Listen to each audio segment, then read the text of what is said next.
Good morning, everyone. I am Bhavna and you are watching Bhavna education diary. तो मैंने video start करने से पहले मैं आपको एक चीज़ बताना चाहूँगी।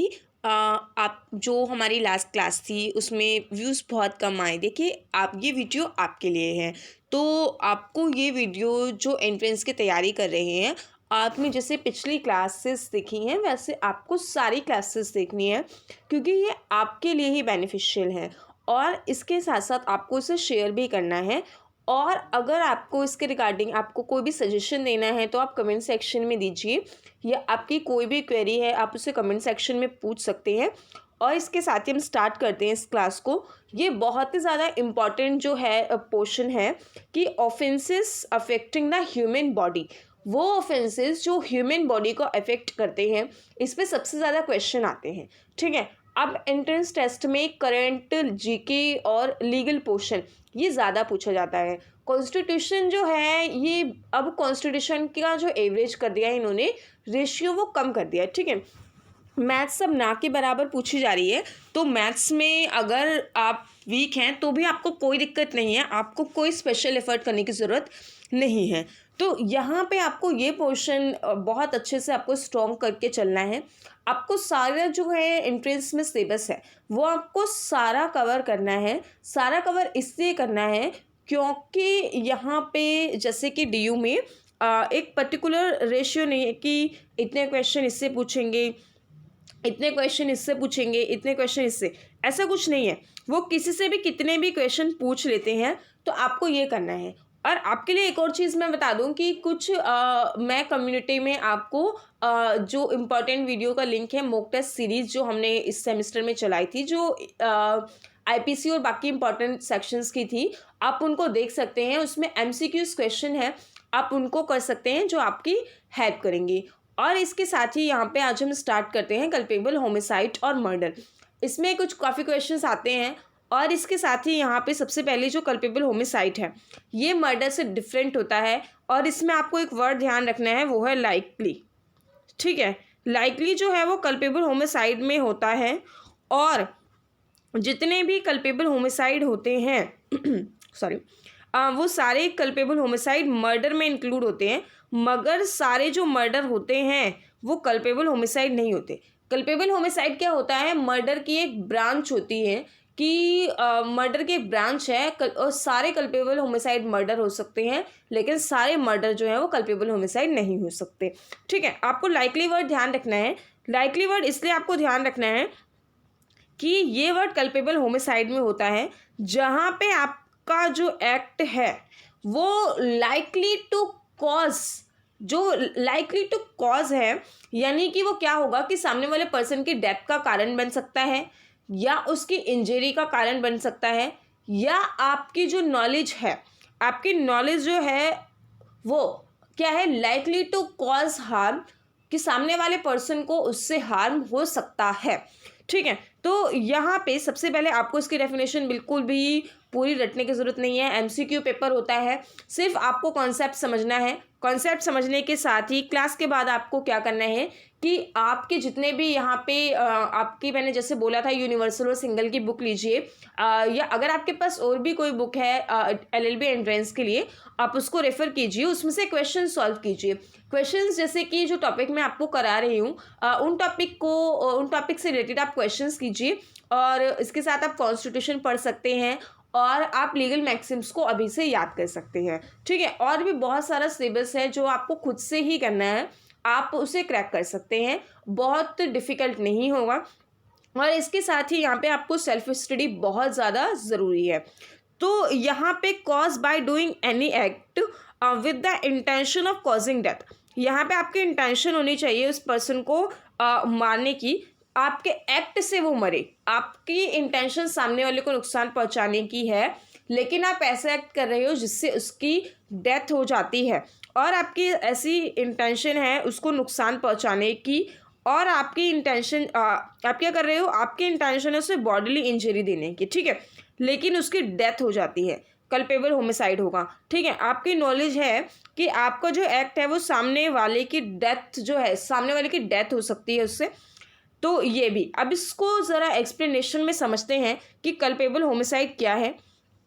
सबसे पहले यहाँ पे क्या है कि एक पर्सन जो है वो दूसरे पर्सन को बॉडीली इंजरी दे रहा है, यानी कि वो जानता है इस सामने वाले पर्सन की बीमारी के बारे में, ठीक है, और वो ऐसा एक्ट कर रहा है जिससे उसकी डेथ हो सकती है।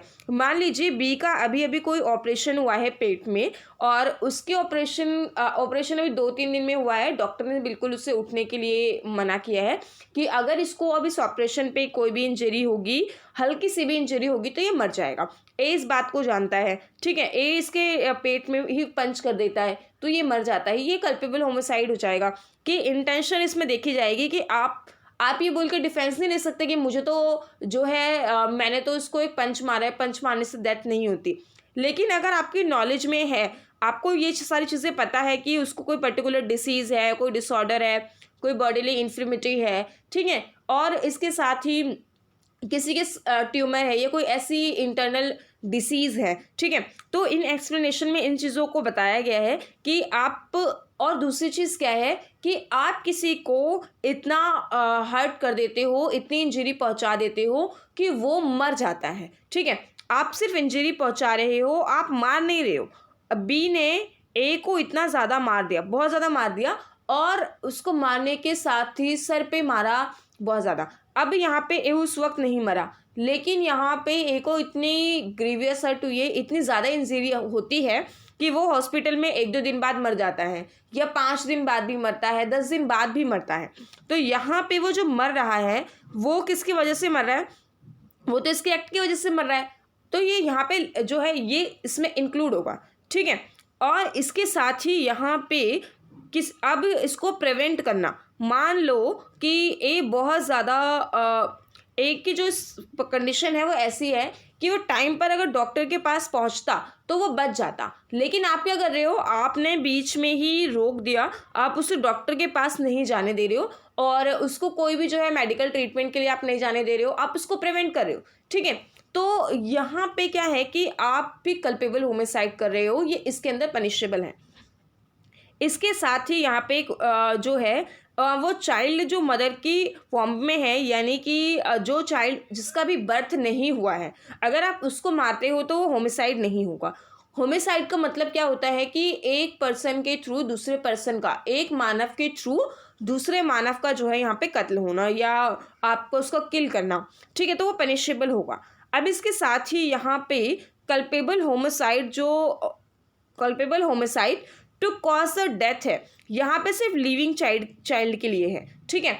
एक ऐसा चाइल्ड जिसका अभी बर्थ नहीं हुआ है और आप कुछ ऐसा एक्ट कर रहे हो जिससे उसका जो चाइल्ड है, ठीक है, उसका कोई पार्ट बाहर आता है और आप उस पर अटैक करते हो या कुछ भी ऐसा करते हो जिससे वो चाइल्ड मरता है, तो जैसे ही उसका कोई भी पार्ट जो है वो बाहर आएगा, चाहे वो सांस ले या ना ले, ठीक है, चाहे वो पूरी तरह से बॉर्न हुआ हो या ना हुआ हो, कल्पेबल होमिसाइड माना जाएगा, ठीक है। कल्पेबल होमिसाइड को समझना बहुत ज़रूरी है, ये मर्डर से बहुत ज़्यादा अलग होता है। तो कल्पेबल होमिसाइड की यहाँ पे मैंने आपको इलस्ट्रेशन दे दी है, क्योंकि कई बार कुछ टेक्निकल दिक्कत कुछ हो जाती है, मैं आपको उसमें इलस्ट्रेशन अलग से कई बार नहीं दे पाती हूँ। और यहाँ पे लेकिन आप चिंता मत कीजिए, मैं जो है दिसंबर के बाद आपको सारा मटेरियल प्रोवाइड कराती रहूँगी साथ के साथ।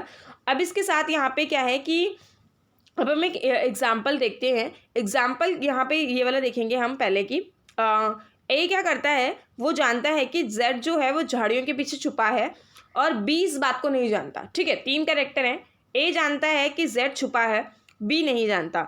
ए क्या करता है, ए जो है वो जेड को नुकसान पहुंचाना चाहता है, या यूँ कहिए मारना चाहता है। अब वो बी को इंड्यूस करता है कि वो उस झाड़ियों में फायर करे। बी क्या करता है, झाड़ियों में फायर करता है, क्योंकि बी को नहीं पता होता कि जेड वहाँ है। और बी यहाँ पे क्या है, बी को कोई भी गिल्टी नहीं है, बी क्या होगा, किसी भी गिल्टी के लिए लाइबल नहीं होगा, बट ए लाइबल होगा कल्पेबल होमिसाइड के लिए, ठीक है। कल्पेबल होमिसाइड के लिए ए लाइबल होगा। ये दोनों इलस्ट्रेशन आपको पढ़नी है, इस बिल्कुल सिंपल है, ठीक है। और इसके साथ ही यहाँ पे अब हम स्टार्ट करेंगे मर्डर, फिर दोनों को थोड़ा कंपेयर करेंगे। मर्डर जो है यहाँ पे जो हमने पहले पढ़ा उस केसेस के एक्सेप्ट में जितने भी कल्पेबल होमिसाइड हैं वो मर्डर होते हैं, ठीक है। और यहाँ पे मर्डर में क्या है कि कोई ऐसा एक्ट जो डेथ के लिए ही आपने किया है, आपकी इंटेंशन ही उसे डेथ थी, ठीक है।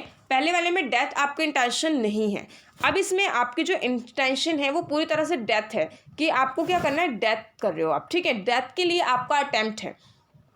और यहाँ पे दूसरी चीज़ क्या है कि आपकी जो इंटेंशन है वो उस पर्सन की बॉडीली इंजरी पहुँचाना है, और उसको बॉडीली इंजरी ऐसे पहुँचाना ही है कि उसकी डेथ हो जाए, ठीक है। और थर्ड चीज़ क्या है कि आपकी ऐसी इंटेंशन है कि मैं उसको ऐसी बॉडीली इंजरी दूँ जिससे कि वो बॉडीली इंजरी क्या बन जाए, एक सफिशिएंट कोज बन जाए। सफिशिएंट कोज बन जाए किसके लिए, ordinary cause of the death के लिए, यानी कि ऐसा कोज जो उस पर्सन की जान ले ले, ठीक है। अब इसके साथ ही यहाँ पे जो फोर्थ है वो यही है कि आप एक ऐसा एक्ट कमिट कर रहे हो जिसमें आप जानते हो कि इसमें बहुत ज़्यादा डेंजर है, ठीक है, एमिनेंटली डेंजर है। आप उसको कर रहे हो किसके लिए, सामने वाले पर्सन को मारने के लिए।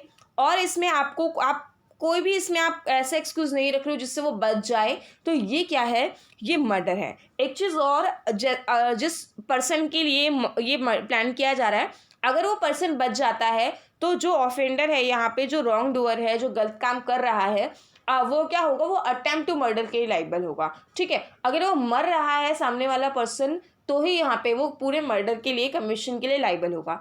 एक चीज़ और, यहाँ पे कई बार क्वेश्चन में पूछा जाता है कि रॉन्ग डूअर क्या है, ठीक है। तो रॉन्ग डूअर क्या है, रॉन्ग डूअर वो पर्सन है हु कमिट्स द रॉन्ग और हु कमिट्स द ऑफेंस। इसके साथ आप एक और वर्ड लिखें यहाँ पे, प्लेंटिफ और डिफेंडेंट, ठीक है। प्लेंटिफ और डिफेंडेंट। प्लेंटिफ वो पर्सन होता है जो क्या करता है, केस को फाइल करता है, ठीक है। और डिफेंडेंट क्या होता है, जिसके अगेंस्ट जो है वो केस जो है वो फाइल होता है, ठीक है। आप इन दोनों को ज़रूर लिखें। और इसके साथ ही जो प्लेंटिफ है वो किसकी तरह है, प्लेंटिफ यहाँ पे एक विक्टिम की तरह है, ठीक है। और डिफेंडेंट यहाँ पे एक अक्यूज्ड की तरह है। तो आपको ये ध्यान रखना है, कई बार ये पूछा भी जाता है। अब इसके साथ ही यहाँ पे एक इलस्ट्रेशन है। मर्डर की इलस्ट्रेशन तो दुनिया भर में बहुत देखने को मिलती हैं, इंडियन मूवीज़ में भी बहुत देखने को मिलती हैं। इन्हें क्या किया, शूट किया जेड को with the intention of killing Z, ठीक है। और जेड जो है वो तुरंत मर जाता है, ए ने क्या किया है, मर्डर किया है, ठीक है। अब इसके साथ ही यहाँ पे जो हमने ये नीचे की इलस्ट्रेशन फोर्थ देखी है, ठीक है, थर्ड देखी है। तो इसके तौर पे यहाँ पे इन इलस्ट्रेशन और एग्जाम्पल्स को समझते हैं कि ए इंटेंशनली क्या कर रहा है, एक स्वर्ड कट कर रहा है या क्लब वाउंड कर रहा है किस पे, जेड पे, जिसकी वजह से किसी भी नॉर्मल पर्सन की डेथ हो जाती है, ठीक है। यहाँ पे एक ऑर्डिनरी कॉज है जिससे किसी की डेथ हो जाती है, जेड मर जाता है, ए यहाँ पे मर्डर के लिए लाइबल होगा। और यहाँ पे चाहे उसकी इंटेंशन जो है वो क्या हो, जेड को मारने की ना हो, ऐसा हो सकता है कि उसकी इंटेंशन नहीं हो जेड को मारने की, लेकिन यहाँ पे जैसे ही उसने ये एक्ट किया है इसके लिए लाइबल होगा, ठीक है। अभी यहाँ पे कुछ जो है, जब कल्पेबल होमिसाइड जो है वो मर्डर कुछ केसेस में नहीं भी होता, और यहाँ पे हम इसके एक्सेप्शंस भी देखेंगे, ठीक है। तो कल्पेबल होमिसाइड मर्डर भी होता है और नहीं भी होता, जब मर्डर कल्पेबल होमिसाइड ना हो। अब देखते हैं यहाँ पे कुछ हम एक्सेप्शन देखेंगे कि जिन केसेस में जो मर्डर है वो कल्पेबल होमिसाइड क्या है, कि वो मर्डर नहीं होता, वो कल्पेबल होमिसाइड में कन्वर्ट हो जाएगा, या यूँ कहिए मर्डर का एक्सेप्शन है। किस तरह से एक्सेप्शन है, ग्रेव और सडन प्रोवोकेशन। ग्रेव और सडन प्रोवोकेशन यानी कि आप सामने वाले को इतना ज़्यादा उत्साह देते हो कि तभी वो आपका मर्डर करता है, ठीक है। तो सामने वाले को जब आप उकसा रहे हो तो वो मर्डर कर रहा है, तो वो मर्डर में नहीं गिना जाएगा, वो कल्पेबल होमिसाइड में गिना जाएगा, ठीक है। लेकिन यहाँ पे जो है इसका भी एक एक्सेप्शन है कि जहाँ पे क्या है कि आपका वो मर्डर ही माना जाएगा, जैसे कि वो प्रोवोकेशन पहले आपने किया हो, या पहले जो है आपने वॉलेंटरी सामने वाले को ऐसा किया कि वो आपको उकसाए। जैसे कि मान लीजिए ए क्या कर रहा है, मैं आपको इसका एग्जांपल दे रही हूँ। एक्सेप्शन, इस एक्सेप्शन के भी एक्सेप्शन है, ठीक है, कि ए जो है, ए ने क्या किया, ए ने बी का मर्डर किया है, लेकिन सीन क्या है इनके पीछे, ए ने पहले बहुत ज़्यादा उकसाया बी को, फिर बी ने ए को बहुत ज़्यादा उकसाया, ठीक है। तो जब बी ने ए को बहुत ज़्यादा उकसाया तो ए ने बी का मर्डर कर दिया, ठीक है। और ये जो प्रोवोकेशन है, कई बार ऐसा है कि लॉ के थ्रू ना दी गई हो और आपने जानबूझ के दी है, और या आप कोई गलत काम करने के लिए या प्राइवेट डिफेंस के लिए आप यूज़ कर रहे हो, ठीक है। अगर प्राइवेट डिफेंस के लिए भी है तो भी आपको सामने वाले पर्सन को इसका एक्सेप्शन नहीं मिलेगा, क्योंकि प्राइवेट डिफेंस में जो पर्सन एक्सरसाइज कर रहा है वो उसके राइट्स होते हैं। तो राइट्स जो है, राइट्स के अगेंस्ट आप नहीं जा सकते किसी के। इसकी इलिस्ट्रेशन यही है कि एक जो पर्सन है वो पैशन में क्या है कि इन्फ्लुएंस हो जाता है प्रोवोकेशन में, जो उसे जेड देता है, इंटेंशनली वाइफ को किल कर देता है, जो कि जेड का बच्चा होता है। ठीक है, जेड का बेटा या बेटी जो भी है, चाइल्ड होता है, और ये मर्डर है। ठीक है, ऐसे में जो प्रोवोकेशन है वो बच्चे के थ्रू नहीं दी गई है, बट यहाँ पे जो डेथ हुई है इस चाइल्ड की, वो क्या है, the child was not caused by the accident और misfortunate, is doing by an act. ये जो एक्ट हुआ है ये प्रोवोकेशन के थ्रू हुआ है, तो यहाँ पे ये पूरी तरह से मर्डर के लिए लाइबल नहीं होगा। अब ये एक्सेप्शन है। एक्सेप्शन किस चीज़ की है कि इस केसेस में जो है मर्डर नहीं माना जाएगा अगर गुड फेथ है, राइट ऑफ प्राइवेट डिफेंस। जैसे कि हमने प्राइवेट डिफेंस के जो 96 जो हमारे सेक्शंस हैं उसमें जो 100 में कुछ इलिस्ट्रेशंस यहाँ पे पर्टिकुलरली गिवन है, तो सारी चीज़ें भी गिवन है कि जो राइट ऑफ प्राइवेट डिफेंस है, अगर आपने वो एक्सरसाइज किया है तो आपका जो एक्ट है वो मर्डर में नहीं आएगा। चाहे आपकी किडनैपिंग, अगर आपकी किडनैपिंग हो रही है, आपने सामने वाले का मर्डर कर दिया, तो आपको जो एक्ट है वो मर्डर में नहीं आएगा। ठीक है, आप उसके लिए लाइबल नहीं हो। और जो ऑफेंडर है, थर्ड इलस्ट्रेशन में हम देखते हैं, जो ऑफेंडर है अगर वो पब्लिक सर्वेंट है और या वो पब्लिक सर्वेंट के अंडर में काम कर रहा है, तो वो जो है मर्डर के लिए लाइबल नहीं होगा। जैसे कि इनकाउंटर वगैरह आप देखते हैं, उसमें मर्डर के लिए लाइबल नहीं होते। फोर्थ में क्या है कि sudden fight in the heat and passion upon the sudden quarrel. ठीक है, मान लीजिए बहस हो रही है, ठीक है, दो लोगों में बातों बातों में बहस हो रही है, लेकिन इतना ज़्यादा मतलब वहाँ पे एग्रेशन हो जाता है, इतनी ज़्यादा अचानक से फाइट हो जाती है, किसी का मर्डर हो जाता है, तो यहाँ पे वो मर्डर के लिए लाइबल नहीं होंगे। और इसके साथ ही जो फिफ्थ है वो कल्पेबल होमिसाइड जो है वो not murder. Culpable homicide is not amounting to murder.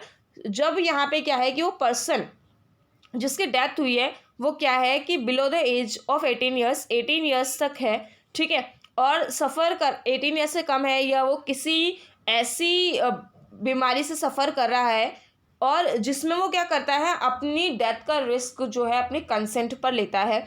यानी कि मान लीजिए ए ने बी को बोला कि तुम मुझे इतना मारो जब तक मैं बहुत ज़्यादा घायल नहीं हो जाता या मैं मर नहीं चाहता, तो यहाँ पे ये एक्सेप्शन में गिना जाएगा। और ये क्या है, ये कल्पेबल होमिसाइड है, not amounting to murder. Culpable homicide is not amounting to murder क्या है, ये मर्डर की एक्सेप्शन है, जहाँ पे वो क्या होता है कि कल्पेबल होमिसाइड होगा, मर्डर नहीं होगा इन केसेस में। इसकी एक इलस्ट्रेशन है बहुत सिंपल सी, A by instigation voluntarily cause Z. ठीक है, ए इंस्टिगेशन में क्या करता है, जेड को वॉलेंटियरली कॉज क्या करता है, किस चीज़ के लिए, जो कि क्या है, एक 18 साल से कम उम्र का बच्चा है, सुसाइड के लिए सुसाइड के लिए करता है। ठीक है, जेड एक यूथ है, वो क्या करता है, वो अपनी कंसेंट देने में, अपनी डेथ की कंसेंट देने में इनकैपेबल है। ठीक है, तो यहाँ पे वो किसके लिए लाइबल होगा, अबेटेड मर्डर, यानी कि उसने मर्डर के लिए उकसाया है, ये भी एक एक्सेप्शन हो जाएगी, ये डायरेक्ट मर्डर नहीं होगी। तो कल्पेबल होमिसाइड और मर्डर, इनमें डिफरेंसेस पूछे जाते हैं, ये आपके सेमेस्टर में भी काम आएगा और ये आपके एंट्रेंस पर्पज से भी काम आएगा। और यहाँ पे द डे आफ्टर टुमारो हमारी जो क्लास होगी वो भी आपकी मतलब जो ऑफेंसेस हैं बॉडी के अगेंस्ट उन पर होगी। आपके लिए आईपीसीसी की क्लासेस बहुत ज़्यादा इंपॉर्टेंट है, इसे शेयर कीजिए और चैनल को सब्सक्राइब करना ना भूलिए। और यहाँ पे जो DULLB की और मॉक टेस्ट सीरीज़ हैं, ठीक है, एंट्रेंस की, एक बार उनको ज़रूर देखिए। और इसके साथ ही यहाँ पे आपके लिए बहुत इंपॉर्टेंट और भी मटेरियल्स है, कुछ केसेस हैं, उनको भी आप प्लेलिस्ट में चेक करके देखिए। Thank you.